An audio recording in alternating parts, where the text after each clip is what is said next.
there. I just looked at Martin and we were just in complete shock. We just didn't know what to think, didn't know what to do. But looking at this woman, she looked in a really bad way, and I just knew it was a really bad situation. So me and Martin start walking towards the place where she's pointed at. And how far is she from the place where she's pointing at? She's at the top of the road leaning against the car. There was more people down the road, but at this stage, at the time, we were so focused on this girl, we didn't see there was more people down there. We're just hearing this girl screaming towards that this guy's stabbing kids at this location.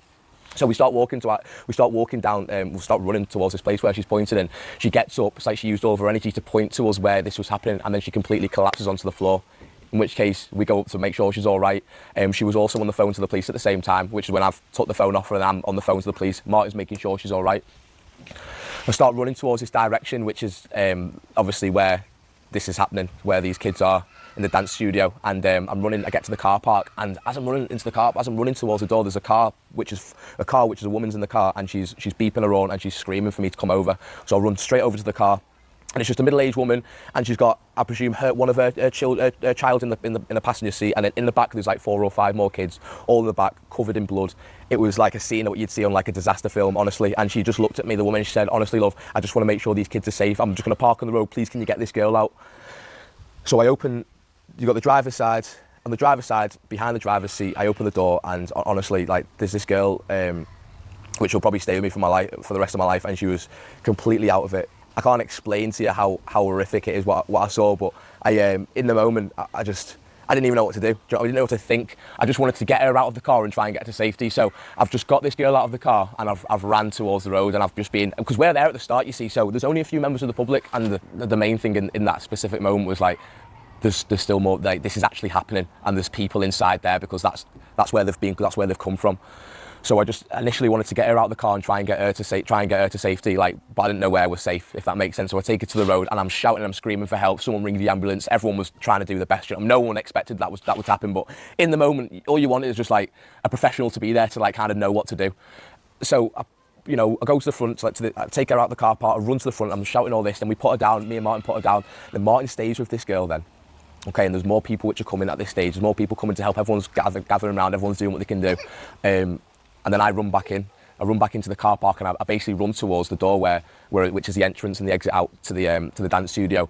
And you get there, and it's like the building's like an L shape, and you've got the gym where I used to go to upstairs, and there was 2 men in this bit here. And I don't know who's who. I don't know what's going on. So I'm looking at these men, and they just look completely shook up and frightened, and they're pointing to this dance studio, saying, "He's in there, mate. He's in there." So I open the door downstairs, and as you go in, there's just a stairway which goes up. There's a landing at the top, and then which goes through to, I presume, the dance studio.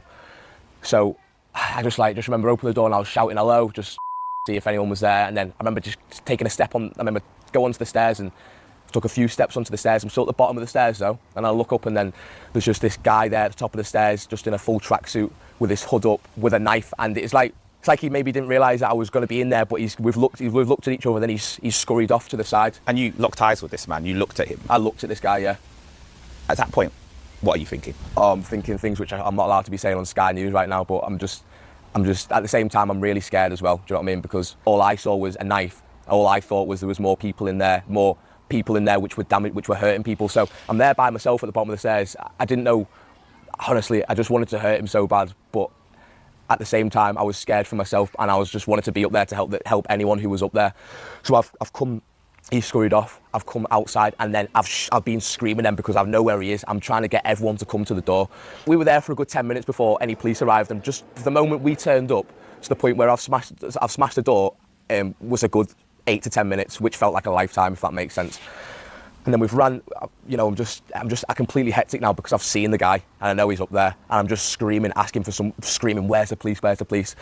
One police car finally turns up, and I'm screaming, he's down there. He just gets out where I am, and then he runs with me to the door. We run straight to the door, and then we get to the doorway, and then he said we've got to wait for backup, got to wait for someone else to come there because he only had a baton on him. And then his colleague came with a taser, and then he comes in front. So these 2 police officers go up the stairs, and then I'm right behind them. They tackle this guy down to the floor. Straight away there was no kind of fight at all. They just tackle him down to the floor, and I've grabbed this girl, and I'm walking down the stairs, and I start running towards the ambulance as soon as I get outside, and I'm sprinting towards the ambulance, and I put her down with a medic, and then straight away the paramedics running. They were asking me to go to the ambulance, get these certain things like for the drip and other things which I can't even tell you the names for, but I was just trying to be there for her as much as possible, since that guy When the police came there and we ran and the suspect went down, it was kind of all done then, but the damage had been done. But you felt compelled to stay and continue to help. So Martin stayed with the first girl who I pulled out of the car, and then I stayed with the second girl who I took from upstairs. I'm in a mess anyway because of what's just happened, and I'm just thinking, I hope she survives. There was parents coming up to me, like asking me to describing what their kids were wearing that day when they were going into the holiday club, and I just didn't know what to say, and they were asking, is she alive? Is she safe? And just didn't know what to say, and it was horrible. It was really disgusting to kind of be a part of it. But I'm happy that I was there at that time. I just really wish that it didn't happen for a start, or we could have done maybe something more to help. What was it like as a parent watching other parents come and ask those questions about whether their own children were alive? Well, this is what I mean. Obviously, just having my baby Avani, like I'm a new dad, and that was one of the hardest things for me when I'm first off seeing these children in that position. These children weren't crying. They were absolutely terrified, if that makes sense. And then when these parents start turning up towards the end, because they're there to pick their children up from a Taylor Swift holiday club, and they're turning up and they're in absolutely hysterics. They're screaming, they're crying. They want to go into the building. They're not allowed to now because it's a crime scene. They're coming asking me for questions and wanting just know information. It's upsetting. It's heartbreaking. It made me feel disgusting. Really upset. But I'm still processing it in my head as well now because it only happened yesterday.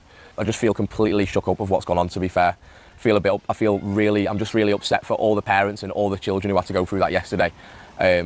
And it just makes me want to be a part of some kind of first response unit who's there to help people in that situation straight away, because when you're in that situation of you're needing someone there with some kind of physicality, some kind of weapon there to defuse the situation, I mean, you need them there instantly.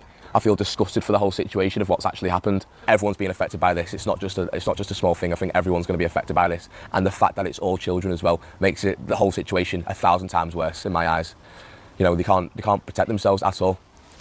You ran towards danger. Do you consider yourself, I know you probably wouldn't label yourself as such, but you consider yourself a hero? What you did is not... I know, honestly, so many people have messaged me saying that, and I'm not going to label myself a hero at all, but well, no buts, I'm not going to label myself a hero at all. I just done what I felt was right in the moment, and in the moment, I was seeing a mixture of red because I was so angry and just I need to